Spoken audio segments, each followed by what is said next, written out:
देख रहे हैं महाराष्ट्र जनशक्ति न्यूज चैनल और मैं हूं आपके साथ नेहा खान।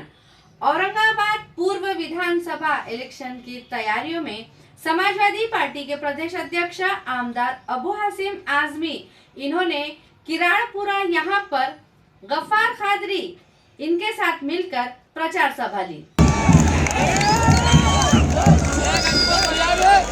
माँ बाप के बाद अगर सबसे बड़ा दर्जा किसी का है तो टीचर का, उस्ताद का है।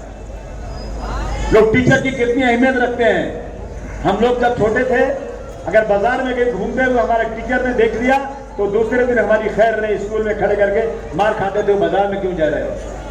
बाप से ज्यादा डरते थे टीचर से। एक स्कूल में एक टीचर ने एक छोटे से बच्चे को बुलाकर खड़ा किया और कहा दूसरे बच्चों से इसको आपको मारो। 8 साल का बच्चा, 10 साल का बच्चा, दूसरे बच्चे जो गैर मुस्लिम है उससे मरवा रहे हैं। वो रो रहा है, और जोर से मारो, और जोर से मारो। क्यों? ये मुसलमान है। यही से इसमें होगा। एक शख्स बंदूक लेता है। हमारी सिक्योरिटी में पुलिस वाले हैं, रेलवे के पुलिस वाले रेल के डिब्बे में मुसाफिरों की सिक्योरिटी के लिए खड़े रहते हैं और उसने 3 मुसलमानों को निकाला और गोली मार दिया।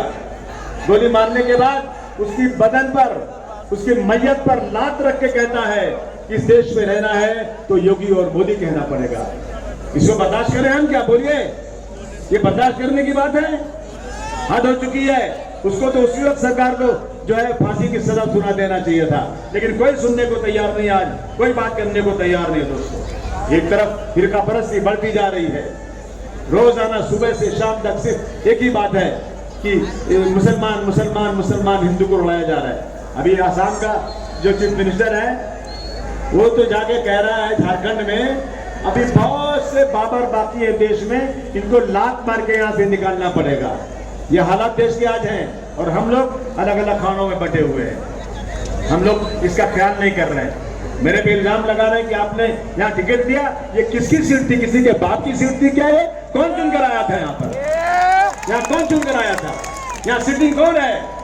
यहाँ बीजेपी सिटिंग है, बीजेपी चुन के आई थी। मैं बीजेपी से मुकाबला करना चाहता हूँ हर जगह रास्ते से। मैं बीजेपी से लड़कर ये सीट लाऊंगा। मेरा नाम लिया तो अच्छी बात नहीं होगी।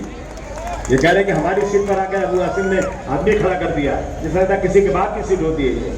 जब मैं लड़ रहा था मेरे सामने उम्मीदवार खड़ा किया, मेरा बेटा लड़ रहा था वह उम्मीदवार खड़ा किया। हालांकि जीते कहीं नहीं, हर जगह हार गए, लेकिन सामने खड़ा करके वोट काटने की कोशिश हमेशा करते हैं और इल्जाम हमारे ऊपर लगाने की बात करते हैं दोस्तों। इसलिए मैं आज कहना चाहता हूं दोस्तों, आज वक्त बहुत खराब है। हम सबको मिल करके मुकाबला करना चाहिए। हमने जब ये लोग कह रहे थे ना, अब की बात 400 पार, अब की बात 400 पार, क्या है भाई? ये कहता है अयोध्या से वहां का जो लड़ने वाला था MP, एक बार हमको 400 पार कर दो, हम देश के संविधान को बदल देंगे। मैं जो खास तौर पर मुस्लिम नौजवानों से कहना चाहता हूं कि हम रिजर्वेशन की जंग को आगे तक ले जाएंगे, ताकि तालीम के मैदान में जिस तरह से डॉक्टर बाबा साहब अम्बेडकर ने अपने समाज पर एहसान किया, उनको तालीम में, रोजगार में और सियासत में रिजर्वेशन दिया। ठीक है, हम तालीम और रोजगार में मुसलमानों के रिजर्वेशन की बात करेंगे और मुझे उम्मीद है कि ये क़ियादत उसको अंजाम तक पहुंचाएगी, ये क़ियादत उसमें कामयाब होगी। मुसलमानों की कीमती औकाफी जायदाद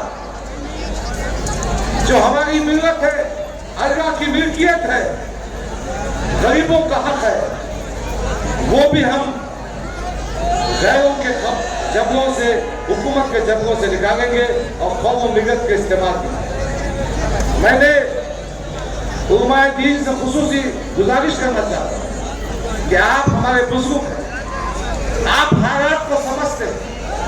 आपसे गुजारिश है कि इन हालात में आप हमारी रहनुमाई करें, हमको मदद करें। मेरी माओ बहनों से भी गुजारिश है, उन खवातीन तक भी गुजारिश है जहां तक मेरी आवाज जा रही है। मैं तो आपके बीच में आते रहूंगा, सभाएं होती रहेंगी। वक्त बहुत कम है, इसलिए हम चंद मिनटों में पहले मोहम्मद अब्बासी साहब का इस्तेमाल करेंगे। औरंगाबाद पूर्व विधानसभा के उम्मीदवार MIM के इम्तियाज जलील, इनकी प्रचार सभा असदुद्दीन अवैसी इनके मौजूदगी में ली गई। और हम बताना चाह रहे हैं, फडणवीस ये समझते हैं क्योंकि वो फडणवीस है तो असदुद्दीन ओवैसी को दबा सकेंगे, क्योंकि वो फडणवीस है तो ये चाहते हैं कि लोग उनके पैरों के पास बैठ जाए। वो फडणवीस है तो समझते हैं कि वो मुझे जिहाद या धर्म युद्ध के नाम से पुकारेंगे। वो फडणवीस है तो समझते हैं कि असदुद्दीन ओवैसी को नीचे गिराऊंगा। अरे देवेंद्र फडणवीस, तुम जिस चीज को लाना चाहते ना औरंगाबाद में, वो चीज कभी नहीं आएगी इंशाअल्लाह ताला। मैं लिख के रख रहा हूं, वो इसलिए नहीं आएगी फडणवीस क्योंकि बाबा साहेब अम्बेडकर ने जो संविधान बनाया उसमें फडणवीस भी बराबर है, ओवैसी भी बराबर है, कोई ऊपर कोई नीचे नहीं है। और फडणवीस, मैं तुमको चैलेंज कर रहा हूं, तुम महाराष्ट्र में किधर भी हो, तुम्हारी जबान पर दूल्हे भाई का नाम तो आ गया ना। औरंगाबाद पूर्व विधानसभा की महिला उम्मीदवार तस्लीम ममदानी, आज इन्होंने डोर टू डोर जाकर अपना प्रचार किया और लोगों से इन्हें वोट देने की अपील की। क्या कहना चाहेंगी मैम, आप पूर्व से है तो महिला उम्मीदवार है, क्या कहना चाहेंगी? अस्सलाम वालेकुम रहमतुल्लाहि व बरकातहू। मैं तस्लीम ममदानी 109 पूर्व मतदार संघ से आज़ाद उम्मीदवार। मेरी निशानी है सिलाई मशीन और EVM अंक नंबर है 14। 14 नंबर का बटन नंबर है, इसको दबाना है। और हमारी पूरी कोशिश और पूरी मेहनत ये है कि हम महिलाओं को ही, मतलब महिला अंदर आना है, इसके लिए पूरा हमारे को महिलाओं का समर्थन मिल रहा है। और मैं आप लोगों को एक बात ये बोलना चाहूँगी कि आजकल AIMIM के पूर्व मतदार संघ के कैंडिडेट जोर से चीखा मार रहे हैं। इम्तियाज जलील साहब, इम्तियाज जलील का बोलना है कि पूर्व मतदार संघ से 109 से आजाद उम्मीदवार को अतुल सावे ने खड़ा करा है। अरे मैं तस्लीम ममदानी अतुल सावे को दफन करने के लिए आई हूँ। मैं अतुल सावे को ही दफन करूंगी क्योंकि अतुल सावे का पूर्व मतदार संघ में 1 रुपये का भी कोई काम नहीं है। 5 साल में एक बार आता है, वोट लेकर छूमंतर हो जाता है।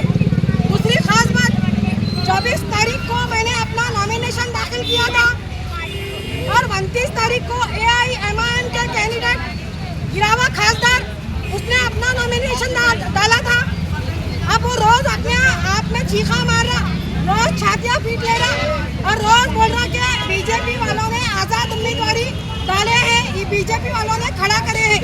तो भाई मैं पूरे शहर औरंगाबाद के सामने ये बात आप लोगों को बता दूं कि 29 तारीख को गिरावे खासदार ने अपना नॉमिनेशन दाखिल किया। 24 तारीख को मैंने तस्लीम ममदानी ने आजाद उम्मीदवारी का अपना नॉमिनेशन दाखिल किया। अब आप लोग बताओ, गिरावा खासदार किसको हराने के लिए आया? बीजेपी ने, अतुल सावे ने किसको खड़ा करा? मेरे को तस्लीम ममदानी को गिराने के लिए। इसके लिए रोज उनका मैं भाषण सुन रही।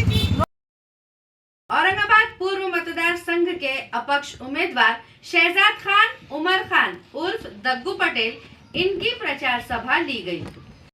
हमको फिरका परस्त पार्टियों को औरंगाबाद शहर से हटाना है और ये जो संभाजी नगर का नारा लगाते हैं, इनको औरंगाबाद कर दिखाना है। वापिस से हर जगह इंशाअल्लाह औरंगाबाद लिखकर दिखाएंगे और ये जो नाम को तोड़ते हैं, इनको इनके घर का रास्ता बताएंगे।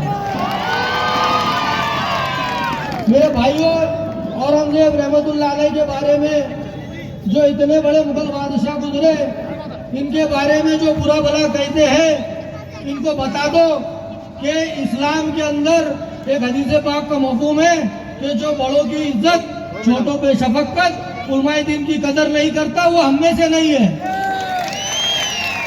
तो इतने बड़े आलिम की इन्होंने कदर नहीं की थी, तो ये किसमें से है ये जान लेना।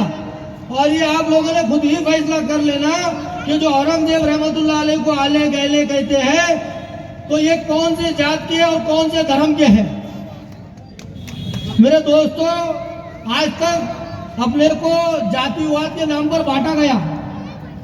ये जो देश है ये संविधान के हिसाब से चलेगा, ना ही इनके हिसाब से चलेगा। हम सबको जो है हिंदू, मुस्लिम, सिख, ईसाई, हम सब है भाई भाई।